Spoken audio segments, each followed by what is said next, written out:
All right. Got Coach Freeman here, a couple of linebackers, JD Bertrand.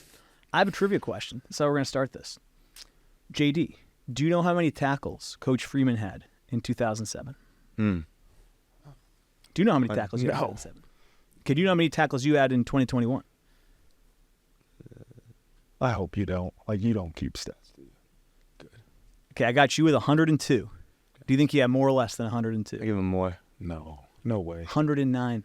Yeah, 109. duh. I should have known that. I had more than you. Huh? I think I had you. That's Were they you didn't throw the second ball team back All-America one of those years? I think I read. No. We talk about Coach Freeman a lot, but we got to get some tape and talk about. No. We've seen the tape. You've seen the tape? Yeah. No, Ooh. he was much better. Pretty big back then too. They threw up the Yeah. tape. So you think JD is a better linebacker than you were? He is. Okay. He is What makes him a better linebacker? smarter, Hmm.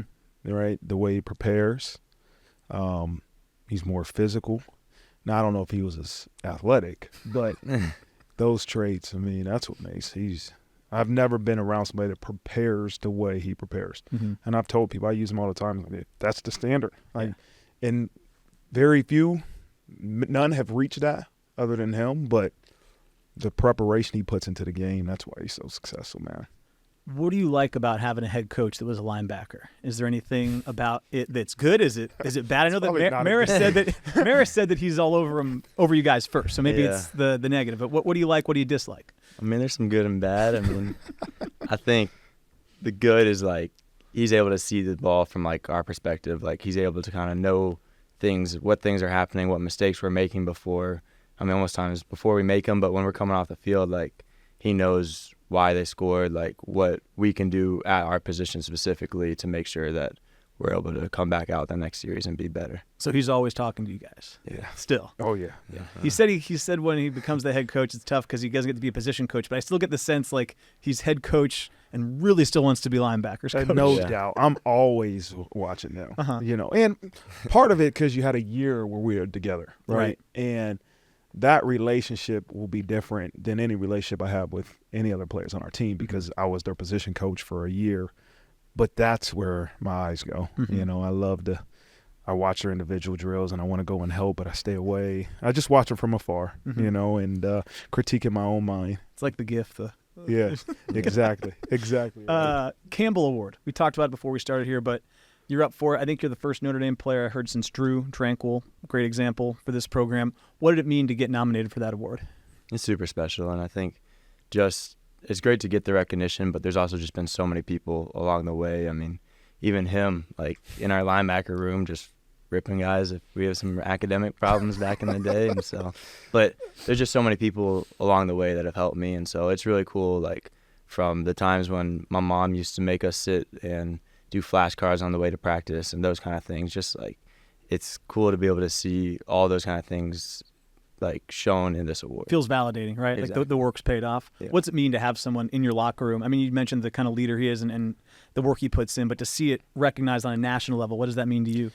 It's a great example of the total package, right? In that the same work JD puts into being a great football player, he puts into the academics, he puts into, society, right? And giving back. And that's what I'm saying. He's been blessed, right? His parents get a lot of the credit. But he is, just a great example of a guy that overachieves at everything he does in life. And he's going to be successful for a long time now. I wanted to ask you about JD's role on this defense as a player. I get the sense, I've talked to him a couple times over the last few years, like he's a great leader.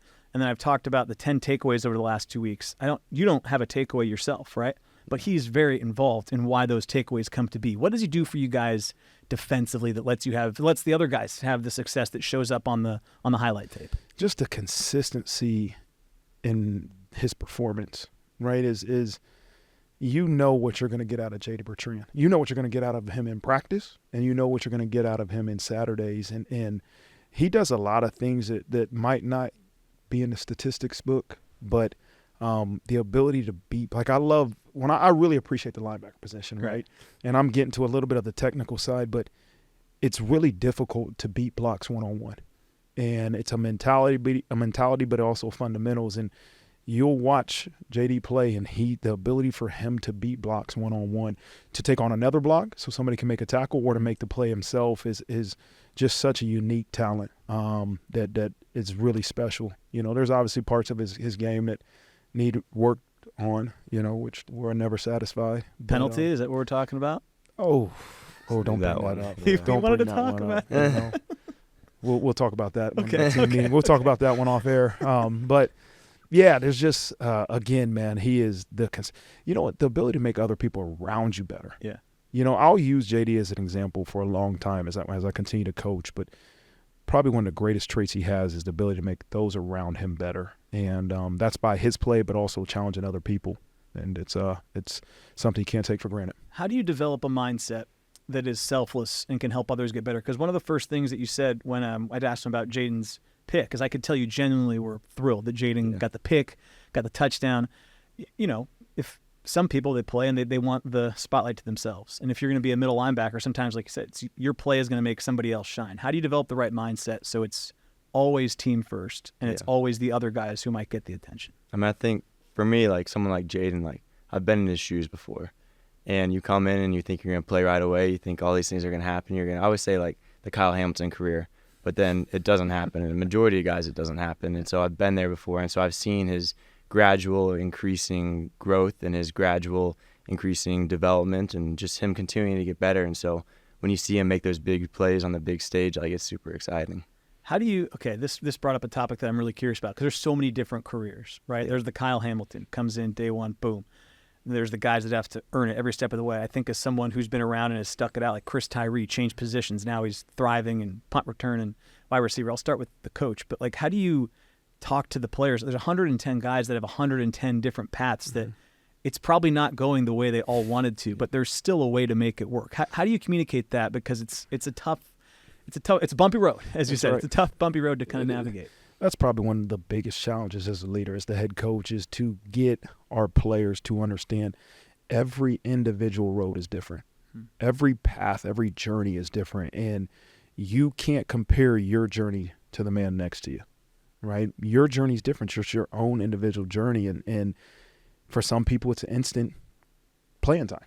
For some people, you might never play. That's the reality of it. But what you have to do is trust and work and put your head down and not let things that really don't matter affect your journey. And it was easy. It's a lot easier for me to do that when I was playing college football. Social media had just started coming around. Your parents would call and say, "Hey, how you doing?" It was almost like you were supposed to redshirt. You were supposed to take time. You would get a couple years maybe at the end of your career. But now everybody compares their journey with the guys that come in and start right away, and that's not reality. And so my message is always a constant one of trust your journey that you're supposed to be on. Don't let things sway you out of the middle of the road, right? Stay right in the middle of this bumpy road and know that this is exactly where you're supposed to be, and know the ways to get better. Not just be satisfied and content. There's ways to get better on this road, but don't make it be about the outcome, right? And it's an everyday challenge. You can't just have that conversation once and think that they all understand it. It's a daily conversation. How do you guys, players, handle that? Because I'm sure you got young linebackers that sure want to play, that are talented, and they're behind certain guys, and you were a young linebacker, and then, there's all kinds of stuff that players have go through that, and you're a leader. How do you guys in the room discuss those topics and make sure everyone's in the best headspace they can be? I think as a young guy, you lean on the people, you lean on the coaches, and Coach Freeman always challenges us, like, if you don't know why you're playing, like, don't come to him initially.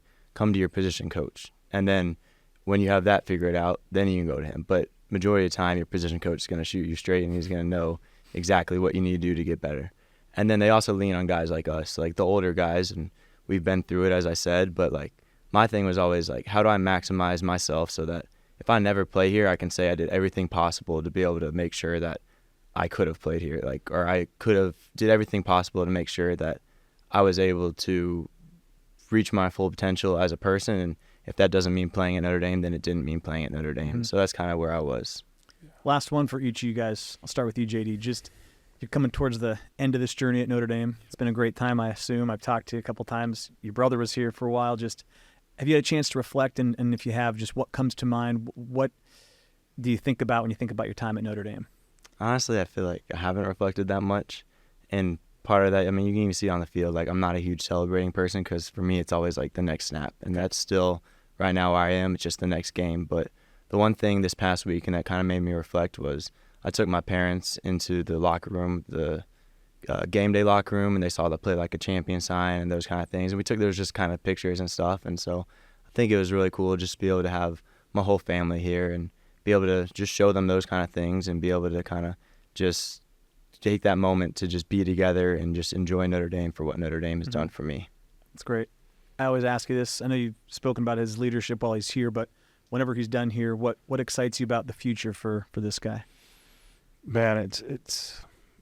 I know he'll be successful. I know I say that often, but there's certain traits that guys possess that will create success no matter what they're doing, right? And he has the ability to play this game of football for a long time.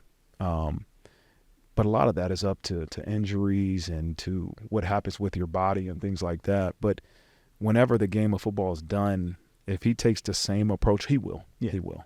To whatever his next chapter is, which is going to be being a husband and a father and whatever occupation that he chooses, he's going to be successful. He'll be running a company. He'll be doing something where he's at the very top because he has that foundation, that work ethic that it takes to have success. I'm looking forward to seeing what you do. Thanks for stopping by. Of course. Thanks to both you guys. We'll take a break. All right, enough good stuff. So nice. Enough good stuff.